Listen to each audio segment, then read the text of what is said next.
Well, hi there. The time has come for us to take a look at our little 1981 Mitsubishi Electric TC-6700 cylinder vacuum cleaner. Now, can we make this thing run? Let's find out.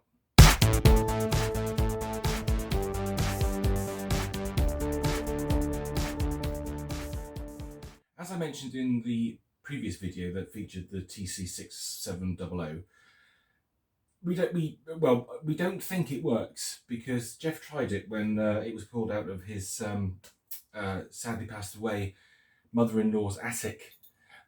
So yeah, it's been up there for a very long time, probably about 30 years. So we need to find out what's wrong with it and if it does indeed run, because if you recall last time when we looked at the hose, we noticed that there's a power switch on the hose. So I think the first thing we should do is just, whilst we're here like this, actually, we'll just plug the machine in and get some power into it. Oh, goodness me, look at that grommet. So that's what's left of the little grommet. Yeah, I think we can safely say that that is no longer of use. So let's pop the power in, turn it on, and stick the hose in and see what happens. So that's currently in the off position. And we will pop this in, like so, and now let's flick this switch, see what happens. Oh, nothing. So oh, did you hear that? I think.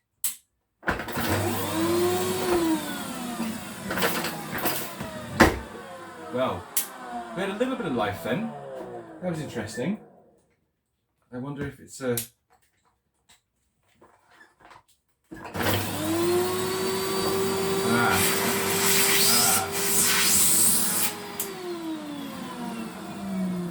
Oh, it's magic, isn't it? Turning it on and off by the hose. Well, we've definitely got some light now.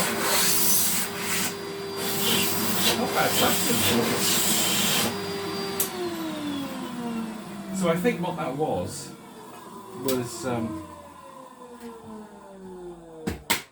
slightly wily bearings, was probably a stuck carbon brush. I suspect that's what it was, and that jolt has moved it in its holder, so it's making a connection now. But I still think we should probably get inside this little beauty and just, oh, squeaky. Yeah, might need some oil on the wheels. Yeah, let's crack it open, get inside, see what's going on in there, and see if we can give it a service. I suppose the first thing we should do is have a look in the dust box, because this is probably going to be a bit messy in here. So we'll give it a bit of a clean. Let's just put the bulk of the machine on the floor, the motor section, and let's have a look in here. So yeah, we have a classic Japanese style motor filter, and I think, as I said previously, there was more than likely a slider mechanism here at some point which will ruffle the filter thusly to shake the dust off, but that has unfortunately vanished over the years. So let's have a look and see what we've got in here. So this is very old dirt. This has been in here an awfully long time. Let's just suck this out a minute.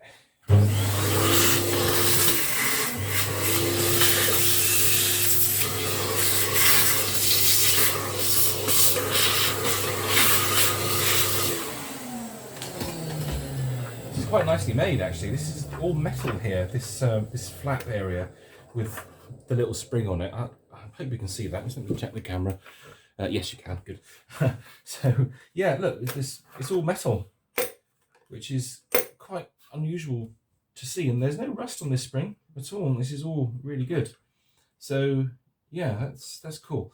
And you can see there's, well, you may be able to see it, but there's a pair of wires running up from this little area here, and it runs up the front and over the top, and it'll come up to these two prongs, and these two prongs interface with the motor section of the cleaner. So that's how it turns on and off.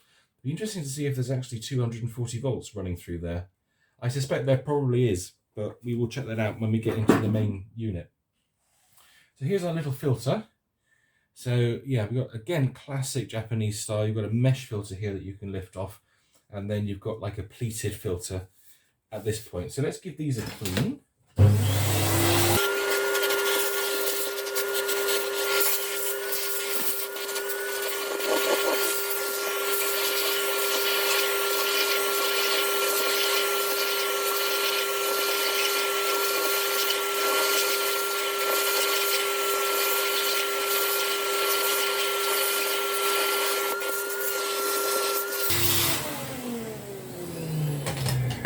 You have to be a little bit careful with this filter because it's all made of paper, and as you can see, when I was running the crevice tool over it just to try and agitate it, it was starting to wear through the paper. It hasn't actually worn through, so we are okay. Oh, I don't know, actually, maybe a little bit there, but it wouldn't leak through because this is really solid at the back, so it's fine. But yeah, just got to be very careful with that. I wouldn't want to clean this any more than that because it will start to fall apart. I mean, it's God, yeah, it's 40 years old. And actually, that's interesting. Look, there's a marker there, 0302. I wonder if that's the model of the filter. Could be. Yeah, 0302. That's like if you wanted to get a new one, which you've got no chance of doing now, obviously.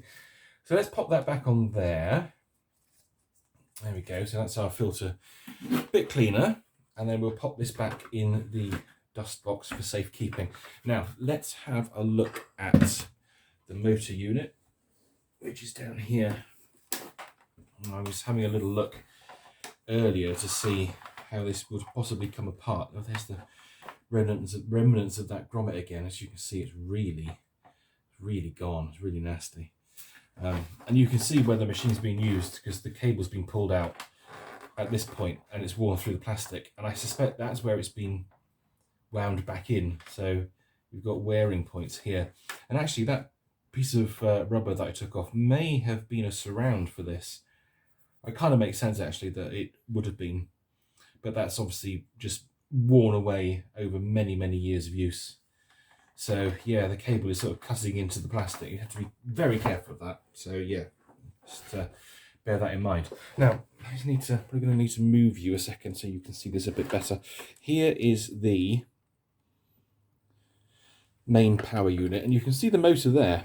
There's the motor hiding behind the cage, and we've got various screws around here, and it looks like you go into this machine from this point because I can't see any other screws.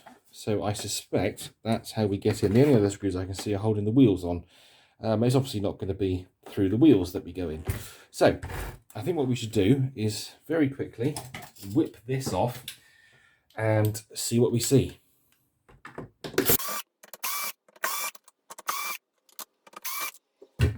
Gonna grab that screw out of there. Yep, there we go. Make a little pile. Now hopefully we should be able to get into our Mitsubishi by taking this panel off. Now feels like, oh, it's very clean in there actually. Oh yeah, there's a massive loom there, look. The whole mass of wires, and there is the bag full indicator, which is just kind of popped open and fallen apart. So let me take that out and put that down there. Now, can I rescue the piston? Depends. No, I can't rescue the piston. I have to turn it upside down to rescue the piston. But here we go. It is surprisingly clean in there, actually. Look at that. I am genuinely surprised at how clean that is. Classic little Japanese motor. I just lift that away. Oh, it's quite nice. Look at that. Oh, interesting. Interesting. So we've got a piece of foam here for noise baffling. Let's just take that off and we'll see the motor in all its glory. Oh, look at that. What a sweet little unit. Isn't that cute? Wow, look at that. Oh, is there a date sticker? Let's see. What can we see? I think it says 3910.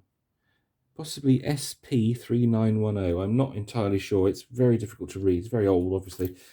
And then, yeah, there's the flex winder here, or the back end of it, and there's a fuse too. Look at that. It's actually fused in the machine, which is really cool. Okay, so I think what I need to do is there another fuse there? Oh my god, look guys, look, there's another fuse right there. I don't think that's a thermal overload either. I think that is a genuine fuse. So it's like multi-fused. You've got one fuse in the plug, a second fuse coming in from the cord winder, and a third fuse going to the motor, which is really weird. And I don't think I've ever seen a vacuum cleaner with 3 fuses. That is pretty crazy. Now I'm just going to pause for a second because I need to put the soldering iron on.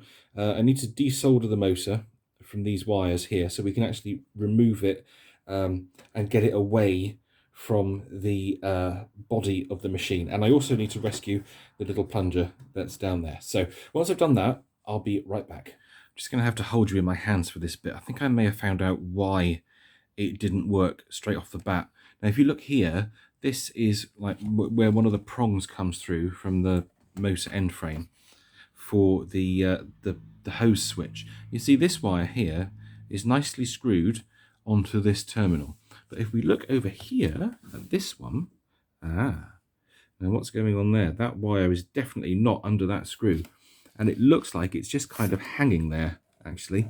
So I suspect that is probably why it didn't work particularly well. So we need to re-terminate. Come on, focus. Can you focus? Thank you.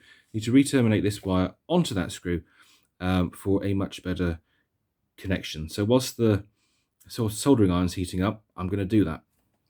So far, so good. I've actually got the motor detached from the body, and I have reattached that wire to the little terminal connection there. So we can now move the body out of the way and we can focus on the motor. So let's do that a minute. Now, what I'm thinking with this little bad boy is that we'll probably remove the suppressor, but we'll keep this block here to terminate the wires. So let's get rid of that now. This should be a relatively easy desoldering job here, he says with trepidation. So let's see if we can get rid of this suppressor whilst retaining the terminal block.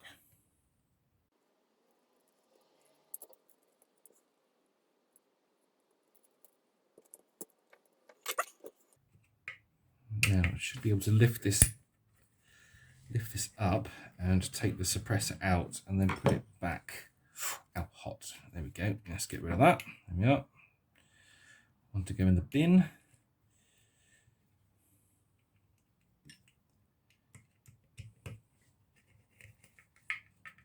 Good.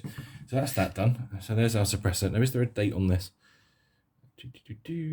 No, unfortunately not. There is a little sticker. Probably won't be able to see that. Well, maybe you can, but there's no date, sadly, which is a pity. So put it in the bin. Now, I think we just have a quick look at the carbon brushes. So let's just pop this holder off. Oh, yeah, look. That's had some use, isn't it? The brush is worn right down, but it's all right. It moves. Just trying to see how this motor comes apart.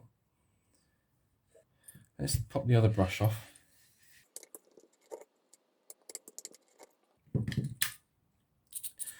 Yeah, it's quite free, but again, quite worn. I'm thinking let's pop some oil on this top bearing. I don't think it's worth taking the entire motor apart to oil the bottom bearing. I don't think it's worth it because it's not really going to be used. So let's pop that back in. Let's pop the brushes back on.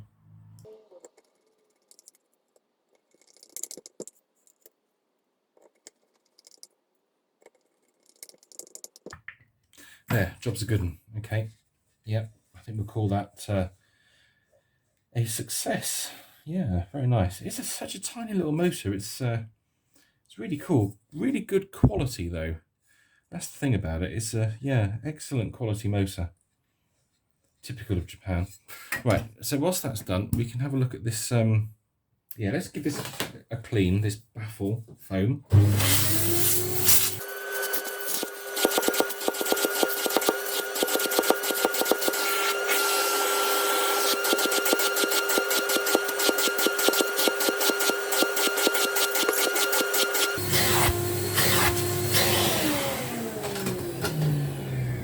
That's quite an interesting comparison, isn't it? So you see how well that foam has held up over the years. It's still pretty solid, actually.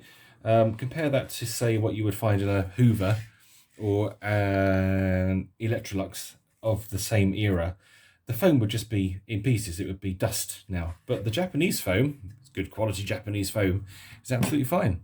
So I think what we should do now is solder the motor back into the body of the machine and get it back together. Well, this will be fun.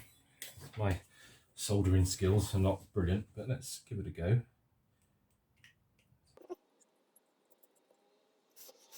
That's one done. Might need a bit more solder here. It's looking a bit dry. Let's grab some solder quick. Let's pop some in this little bit here.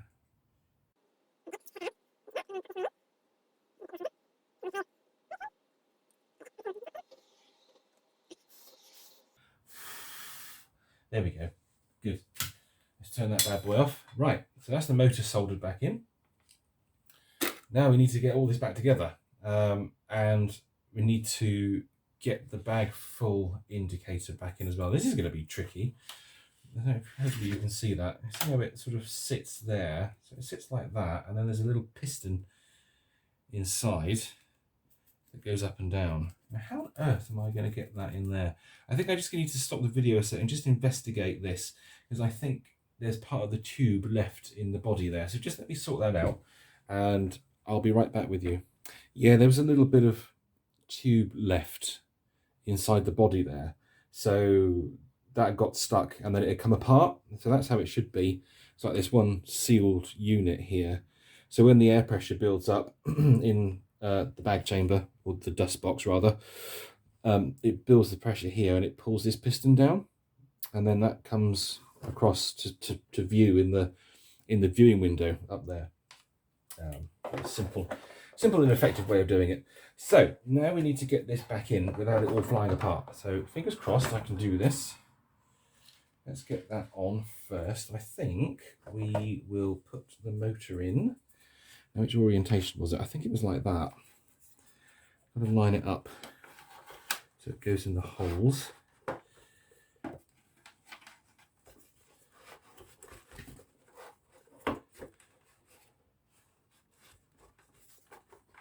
Oh, there we go. Yep, so that's in now.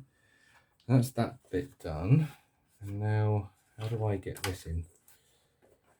Oh, flipping heck. Okay. So they always come apart easier than they go back together. A lot of wire in there. Got to get that in the right place. Like that. Have I done it? No, all the wires are in the way. Did it go that? No, it didn't go that way, did it? I think these wires need to go in here,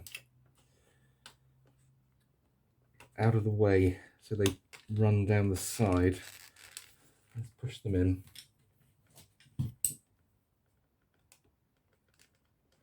There we go. Okay, so if they stay in there, we're in with a chance.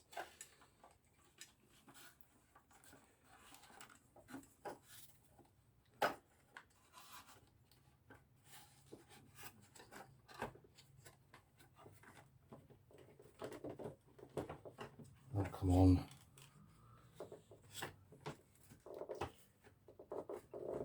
Oh, we're almost there, guys. Almost. Can I move the motor? Hang on. Oh, there we go. Yeah. There, we're in. We're in. We got it. We got it. We got it. We got it. We got it. We got it. We got it. Right, let's get those screws in quick.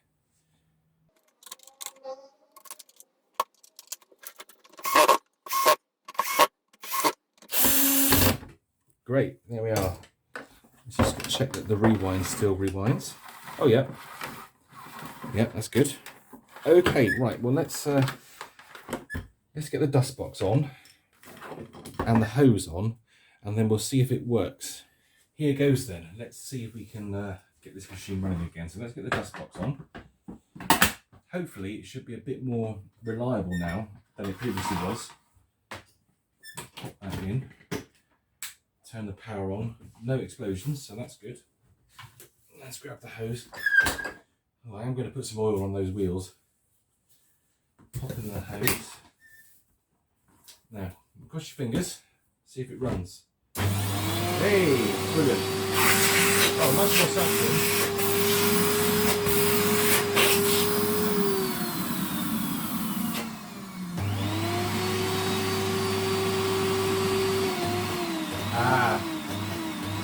There's our problem.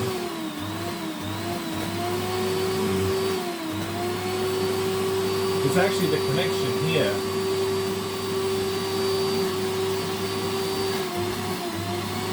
Yeah.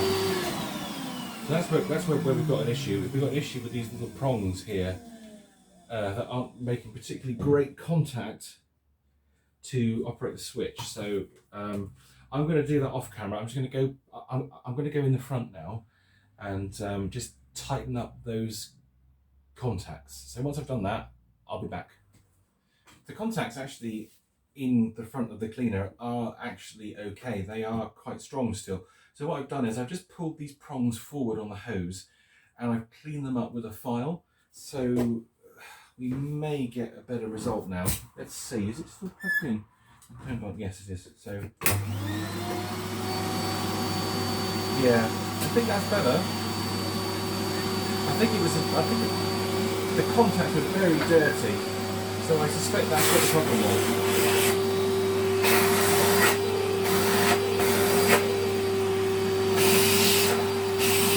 And would you believe, even the bag full piston works, amazingly. Yeah, it goes up and down.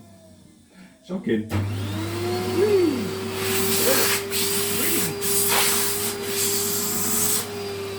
Really good suction from such a small motor, suction and airflow as well, not just suction, but yeah, good airflow too. So that's probably going to be it for this video because I can't really take it any further. I need to give the machine a really good clean and scrub. The hose is particularly bad where the rubber is for the hose ends, so that needs a really good clean, and I need to find some tools for it as well. So as I said before, I believe the tools from the National Footstool Vac will fit this cleaner, and if they don't fit particularly well, we can always make them fit, so that's not going to be difficult. So there we go. That is the first video on our amazing little Mitsubishi TC-6700. What a really cool little cleaner that is. I think that's fantastic. Really amazing to have a machine from 1981 with a remote control power hose. I think that's so cool, and it works too. Yeah, wonderful. So hope you enjoyed that video. We will do a follow-up on this machine. We'll actually see it in action being used, which will be really cool. I'm really looking forward to that. But until then, you guys take care, and I'll see you soon. Bye.